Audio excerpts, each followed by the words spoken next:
This week we're finishing The Reluctant Heiress, or The Magic Flute, by Ibbotson, otherwise known as Cillian Murphy.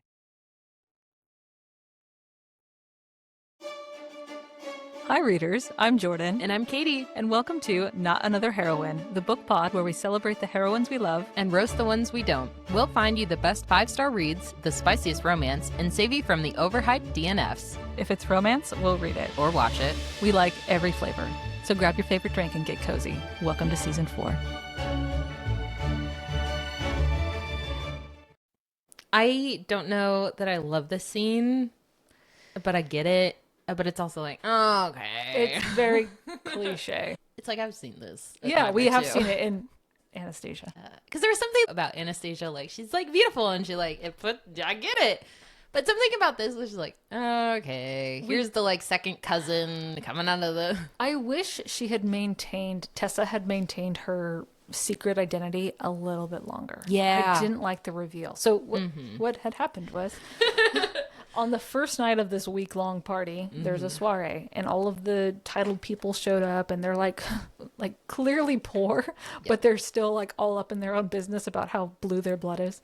And so the aunts are like, "Oh, we hope Tessa, or we hope, what do they call her? They have a different nickname for her." I know. What do they call her? I don't know. They've been kind of bitching the whole week, like, "I hope she can make it. She has to be there. She's the princess," because it would be like the sparkling moment at the party if the princess were to show up as the highest ranking member of society.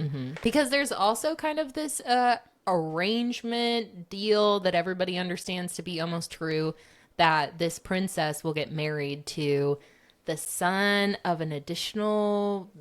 He's her cousin. Family. Yeah. But everybody like knows that they're going to end up married together because they have to continue on the lines, and that's the only couple that makes sense. Yes. And he's there, and he's a little dumb, but he loves dogs, and he's not a bad person. Oh my god, the dog thing fucking took me out. It was so cute. Ugh. Anyway, back to the party. Everyone's wondering where Tessa is, and then a spotlight turns on. Ta-da! And at the top of the stairs, the princess appears, and she's got her little royal sash. She's gracefully descending the stairs as only a princess can. Like, she literally describes her walking as only a princess can navigate the stairs that gracefully. Yes. And Cringe. Tessa looks and smiles gracefully upon everyone, and then you flash to the bitch, and she's like, "This was my fucking party. I'm supposed to be the pretty one. I'm supposed to have all the attention." And I kind of appreciated that because every woman in the room was probably like, God. Eye roll. I think she even says, though, she's like, well, she's not as pretty as like I thought that she would be. So it's okay. But flash to Guy's perspective. This like took me out because I was like, what? He's pissed. So angry. Fucking outraged. Because he's like, that's Tessa. Why is she dressed up like a fucking princess? If she is the one that I bought this motherfucking castle from, I'm going to blow my fucking load. I mean, eventually. Not that way. Episode title. In the mad way. I don't think we can move on from that. He's mad. He is outraged. He's outraged. Because he feels like Tessa has made a fool of him. Like, she knowingly like hid her identity because he thought she was this young ragamuffin who's down on her luck and needs help. And meanwhile, she's been the owner of the castle and the princess, and she's engaged to a prince. Yeah. Because he also just gave her like a big old chunk of money too. And there's also this kind of inkling down inside. We are going off right now. What is happening?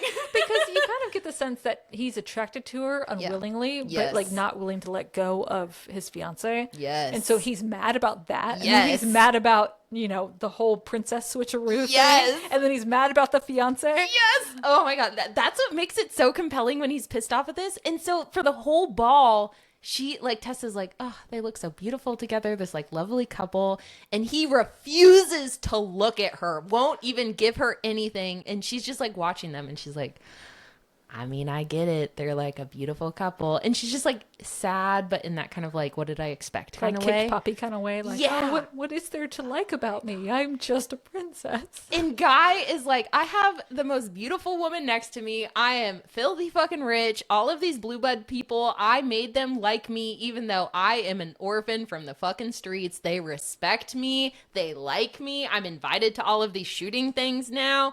Why am I so fucking upset about this, like, girl?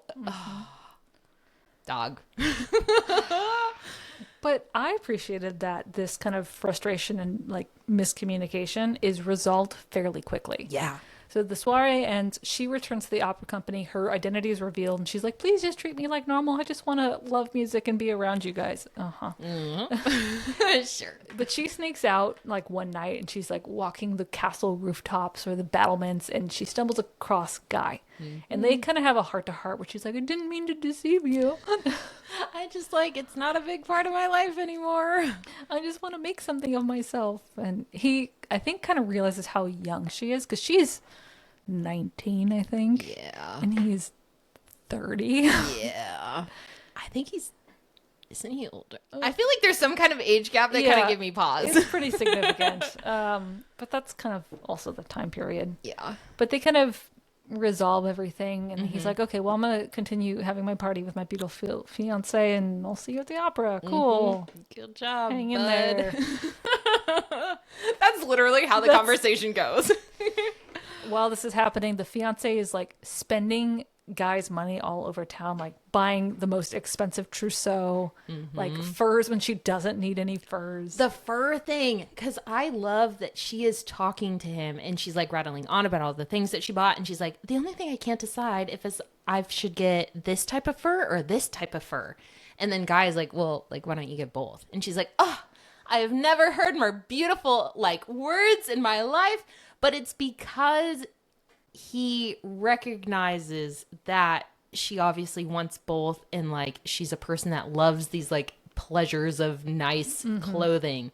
And so it's like her recognizing that he knows that was like, oh, okay, like breaking the like fourth wall here. Crazy.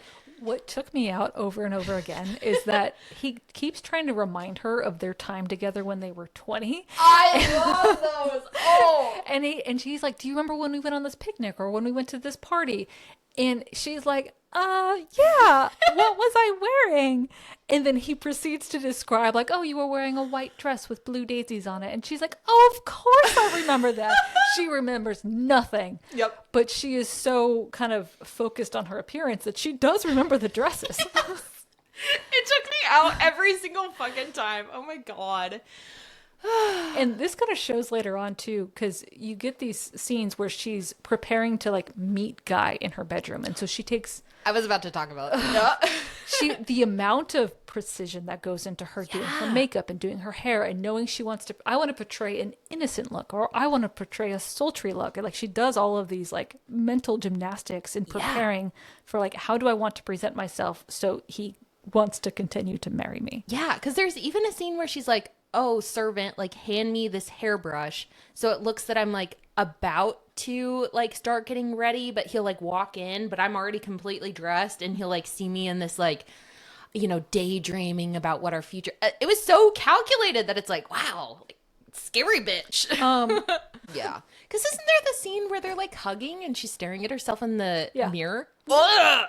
Terrifying. Yeah, but the other thing that like tripped me out about her is that, oh, I'm going to reward him by looking a certain way. Yeah. And like you see that kind of in for the opera. Yeah. Because he was like, you were in this white dress and it was beautiful, and like right as the, you know, stage curtains came up, you let out this like little sigh, and she's like, I'm going to recreate it. I'm gonna like get this special dress that looks identical and wear these like jewels, and it's like the thing that he gave me, and I'll wear it and make it wild, crazy. It's one part that kind of annoyed me about her, like the female villain, and all of the other women characters. Yeah, is there's not another woman in like Tessa's age bracket that is equal to her. In kindness or in how much people like her or how generous she is. every other woman serves as a foil to Tessa. Interesting. Would not pass the Bechdel test. Yep. Ooh, don't love that. Yeah. Again, product of its time. It's okay. Let's go. Yep. See? We kind of have a scattering of interactions through the second half of the book that show the romantic tension growing between Tessa and Guy. The strawberry field one. That's so cute. Dog. Ugh. There is something. Oh my God. And I don't know what the word is that they use. It's like a Swedish word. Do you know what I'm talking about? I didn't. Is it the word to refer to a place that's like home or gives you the feeling of home? Yeah, like a moment locked in time kind of thing. There's some like Swedish term, but they like are going through the woods and she's like, I want to show you something. I don't know how they meet up, whatever. I want to show you something. The people who own this house should like know about this spot, should appreciate it, but you have to make me a promise. And he's like, okay, like you're asking a lot from me. Promises, but sure. Okay. And she's like, you have to take your kids here so that they can like experience the magical like moment of this. And he's like, oh, okay. They like step through into this stunning like glade of like little strawberry patches, and the sun's like beaming down, and they're surrounded by trees, and you can't hear anything but like nature. And he's like, I get it. Like, I can promise you that. Oh, they're the, and they both like get it. They're like, this is fucking stunning. And I think Guy even has a moment where he's like, I know that what's her name is not gonna like fully appreciate She would never this. want to come here. Yeah, but like there's something magical about being here with Tessa. Love it. Forgot there was another romantic scene between Tessa and Guy before her identity is discovered. Oh, it was so good, and when I start describing it, I cannot wait to see her face. So she is at the opera house, and she has to run out and deliver the Beethoven's button to the composer who's at a hotel. And so she runs out wearing one of the ballet costumes because that's the only thing she has. And so she runs into this hotel. She's in the lobby. And then we get a perspective switch to Guy, who's also in the hotel, and sees her getting accosted by one of the hotel like patrons because that guy thinks she's a prostitute because she's dressed like a ballet dancer. Yep. And so Guy intervenes and says, one, what the fuck are you doing wearing that? You shouldn't be out here, you child. Also, let me feed you. Let's go have dinner in my suite. And everyone's like, you shouldn't take her back to your suite. And he's like, I don't care. Who cares? Like, it's fine. It's just going to feed her. Yep. But that scene, too, that's like kind of what solidifies the... Yep. It's just all of these little moments where you like got it to a fucking T that he's mad that like something about her is attractive to him and he like can't fight it, but he's like, why the fuck? Like, I have everything in my life. Why am I so caught up on this like random little like wench of a blonde gal?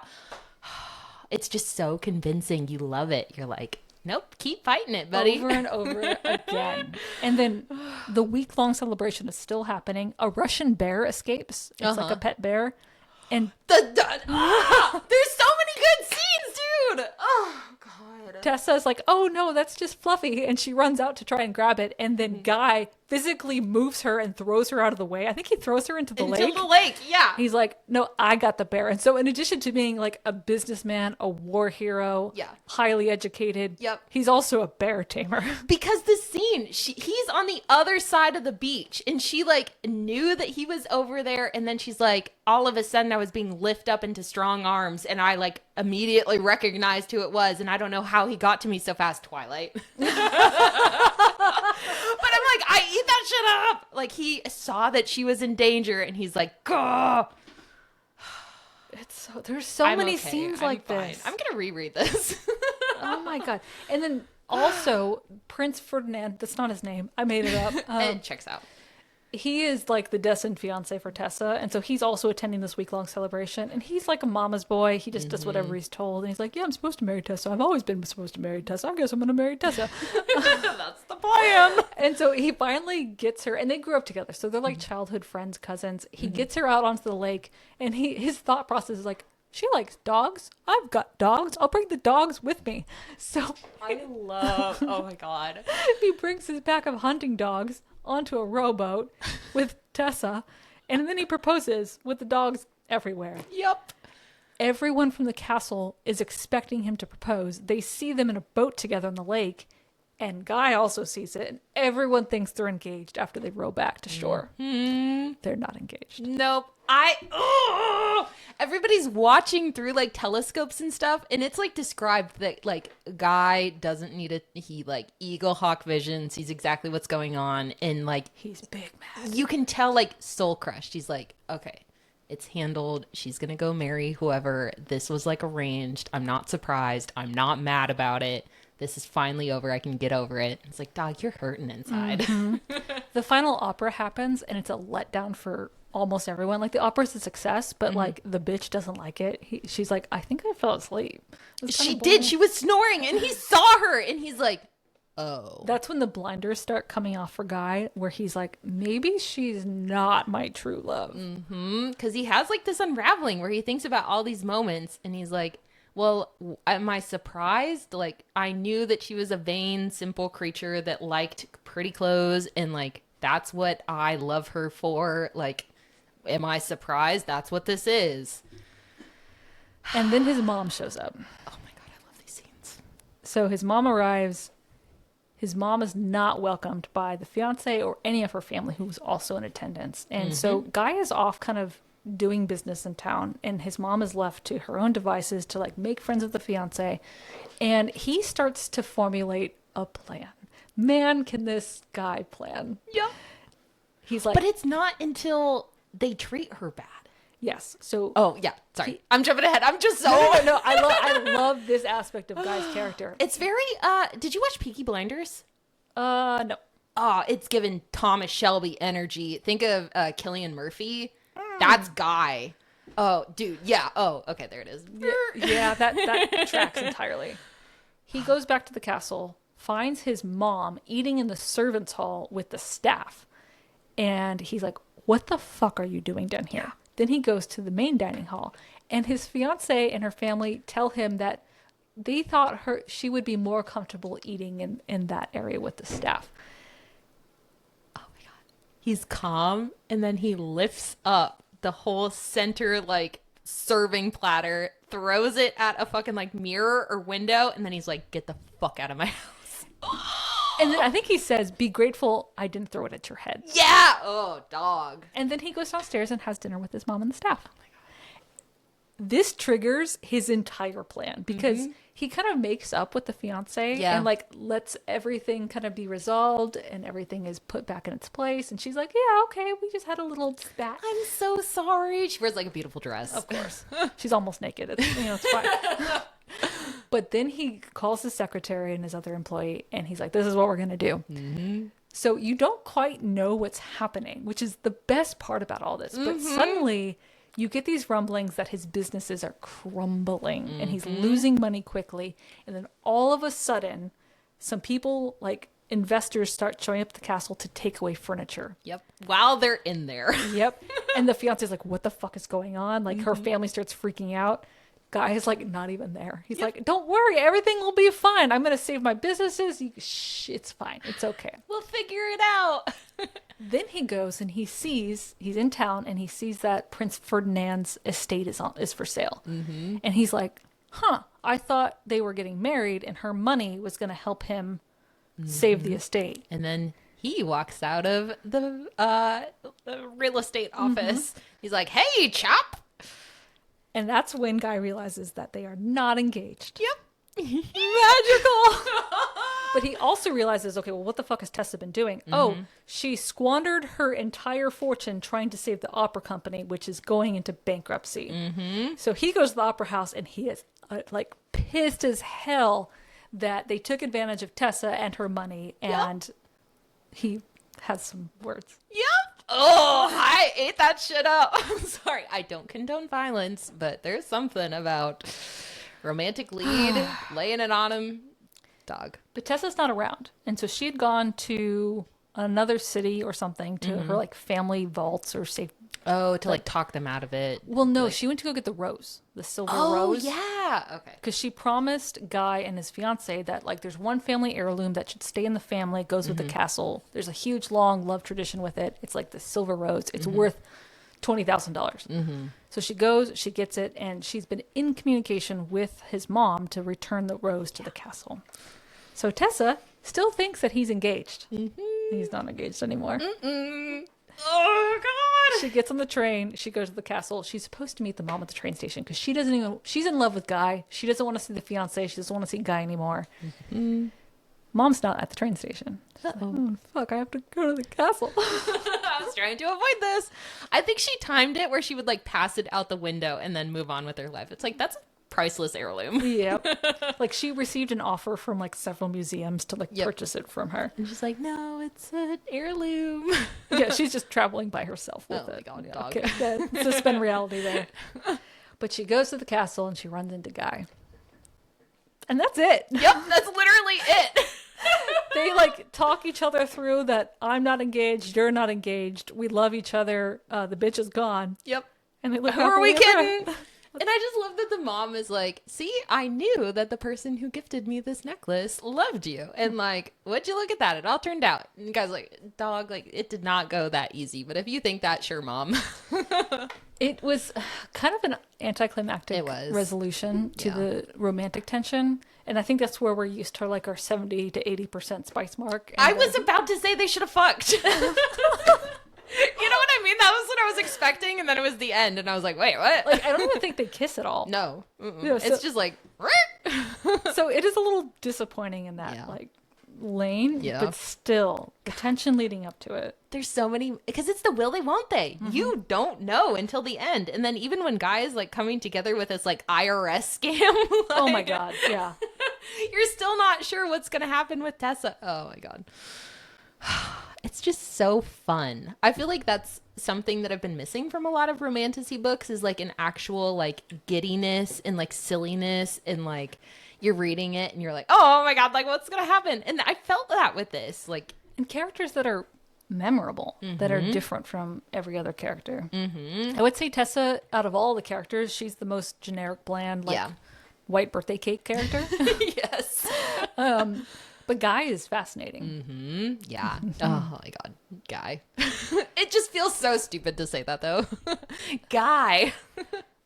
I don't care what his name is at this point. I don't care. I'm thinking Thomas Shelby showing up, pissed off, yelling at people, and he's mad about liking a girl that he shouldn't like. Sold. Done. So this was The Reluctant Heiress. Ava Ibbotson. If you liked it, I would also recommend A Company of Swans, also by Eva Ibbotson. Almost the same plot, but like different font, maybe. Yeah, really, that's about it. Equally enjoyable. From our shelf to yours. We'll see you on the next page.